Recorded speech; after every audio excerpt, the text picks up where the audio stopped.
Sejak dulu, hubungan antara Kiai NU atau Nahdlatul Ulama dengan kelompok yang sering disebut sebagai Wahabi atau Salafi tidak pernah lepas dari perdebatan. Banyak masyarakat awam hanya mendengar isu bahwa NU dan Wahabi selalu bertentangan, tetapi tidak banyak yang memahami akar permasalahannya di sini, teman-teman. Agar tidak salah paham, penting bagi kita untuk mengetahui latar belakang sejarah NU dan Wahabi. Titik-titik perbedaan utama antara keduanya. Mengapa Kiai NU sering mengkritik Wahabi? Dampak pertentangan ini bagi umat Islam di Indonesia. Bagi teman-teman sekalian yang penasaran dengan kelanjutan dari pembahasan video kali ini, maka tonton terus video ini hingga selesai agar kita menemukan fakta yang sebenarnya.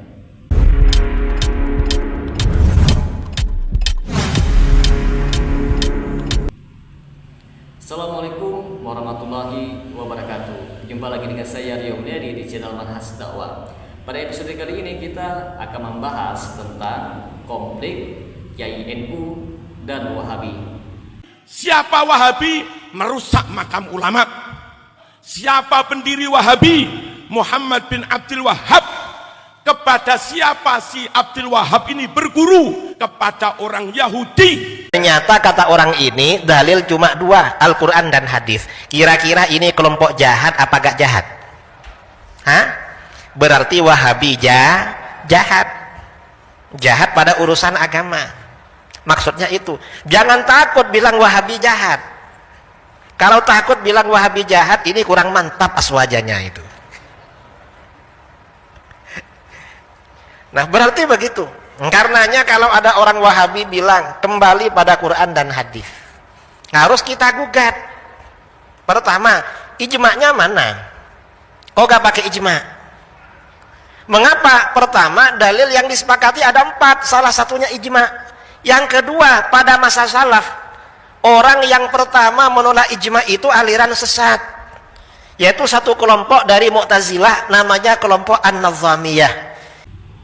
Nahdlatul Ulama atau NU itu berdiri pada tahun 1926 di Surabaya yang dipelopori oleh Kiai Haji Hasyim Asy'ari bersama para ulama pesantren. Latar belakang pendirian NU adalah untuk menjaga tradisi Islam Ahlussunnah wal Jamaah yang bermazhab yang 4, yaitu Syafi'i, Hanafi, Maliki, dan Hambali, serta mempertahankan amalia keagamaan yang sudah mengakar di masyarakat Nusantara. NU sangat erat dengan tradisi pesantrennya, tarekat tasawuf, dan banyak budaya Islam Nusantara.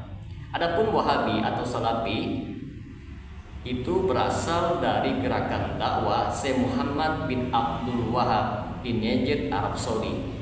Pada abad ke-18 tujuannya adalah membersihkan Islam dari praktek-praktek yang dianggap bid'ah, syirik, dan khurafat. Disebut Wahabi oleh lawan-lawan mereka, padahal mereka lebih suka disebut sebagai Salafi, yaitu mengikuti manhaj salafus saleh, yaitu generasi awal Islam. Gerakan ini menjadi kuat karena mendapatkan dukungan politik dari dinasti Saud di Arabia. Teman-teman, perlu untuk kita ketahui titik perbedaan utama antara Wahabi dan NU ada dalam beberapa permasalahan. Di antaranya, yang pertama, masalah akidah dan tauhid, teman-teman. Wahabi sangat ketat dalam urusan tauhid. Mereka menolak keras praktik tawasul kepada wali, istighosah kepada orang yang sudah wafat, ziarah kubur yang berlebihan, atau perayaan Maulid Nabi karena dianggap berpotensi kepada bid'ah maupun syirik. Lalu Kiai NU mengajarkan tauhid Asy'ariyah Maturidiyah yang moderat, katanya. Mereka membolehkan tawasul, ziarah kubur, maulid, dan amalia tradisional lainnya selama itu tidak diyakini sebagai ibadah inti. Lalu yang kedua, masalah fikih dan ibadah. Wahabi langsung merujuk kepada Al-Quran dan As-Sunnah tanpa terlalu terikat dengan mazhab-mazhab tertentu, teman-teman. Adapun Kiai NU sangat konsisten dengan mazhab Syafi'inya dan berpegang kepada kitab ulama-ulama klasik. Lalu yang ketiga, masalah tasawuf. Wahabi sangat kritis terhadap tasawuf, terutama jika sampai kepada konsep fana, hulul, ataupun praktik tarekat yang dianggap tidak sesuai dengan sunnah Nabi Shallallahu Alaihi Wasallam. Sedangkan Kiai NU itu justru mengajarkan tasawuf sebagai bagian penting dari agama selama masih dalam jalur syariat. Banyak Kiai NU adalah mursyid tarekat itu sendiri. Yang keempat, masalah budaya dan tradisi.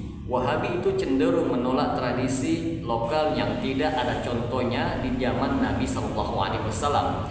Adapun Kiai NU itu menerima budaya lokal seperti selamatan, tahlilan, kenduri dengan catatan teman-teman tidak bertentangan dengan syariat. Maka mengapa Kiai NU menolak Wahabi?